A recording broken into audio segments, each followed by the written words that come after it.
Last thing in the Metacritic roundup here is Signalis. Have you heard of this game, Justin? Signalis? No. This came out October 27th, and the reason I'm bringing it up is because it's a recent release, and I played it this week. I had a little bit of free time. I have not finished it. It is very, very cool. It's a survival horror game, like a cyberpunk survival horror game about a replicant person who's like looking for a human person on this like cloning facility thing, this like mining facility thing. It's very Resident Evil inspired, like old school Resident Evil. It doesn't have the tank controls, although you can turn those on if you want, but they're not on by default. And it's very punishing, very difficult if you're not prepared. For example, you can hold 6 items total. And then the rest have to go. Nope, the rest have to go in your like storage box. In the save rooms, when you if there's like, you know how in like Resident Evil there's like typewriters? Yeah. This one there's like LCD TVs, and if you opt not to save, the whole screen goes red and black text for like 2 seconds just appears that says you'll regret that later. Oh. Because if you die, like there's no auto save. If you die, you go back to your last manual save. Oh. It's cool.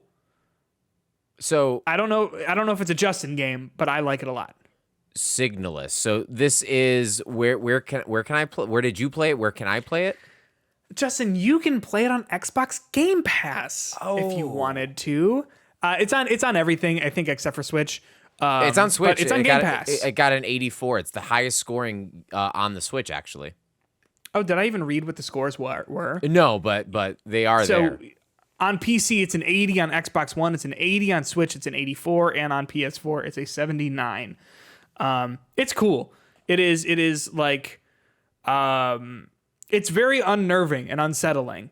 It goes a long time without the shoe dropping, if you know if like that makes sense, which I think a lot of horror games tend to like be very excited for you to get to the actual horror of it, whereas this like spends a really long time building.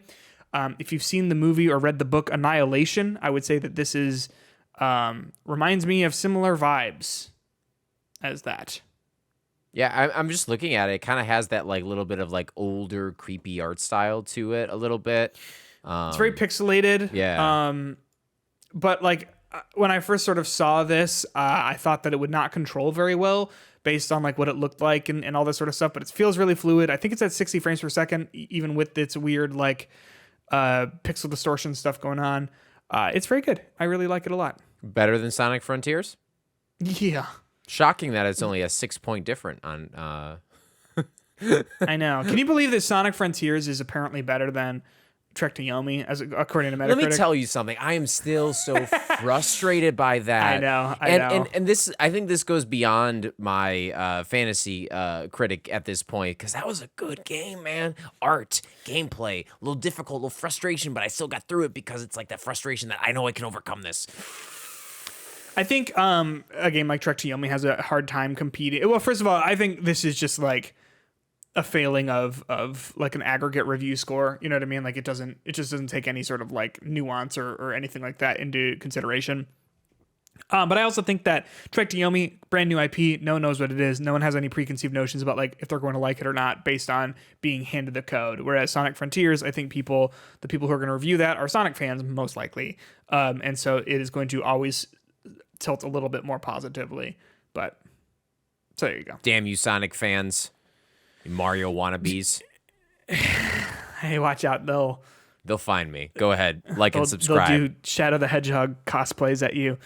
Big the Cat's in this one, by the way. I saw the fishing. It looks so fun. How do you like the fishing? The fishing breaks the game because you can buy upgrade tokens using the fishing points. And you could grind, look for the upgrade tokens out in the open world for hours and hours and hours, or you can fish for about 15 minutes and buy 700 of them. Oh, sounds great. Sounds like similar to what Nier Automata did when you can just buy trophies. Exactly, but I think Nier Automata did that on purpose. Like I think that they just forgot with Sonic Frontiers. Like, oh, like aren't these supposed to be like kind of hard to get? Balance? What's that? Sonic definitely does not know what that is.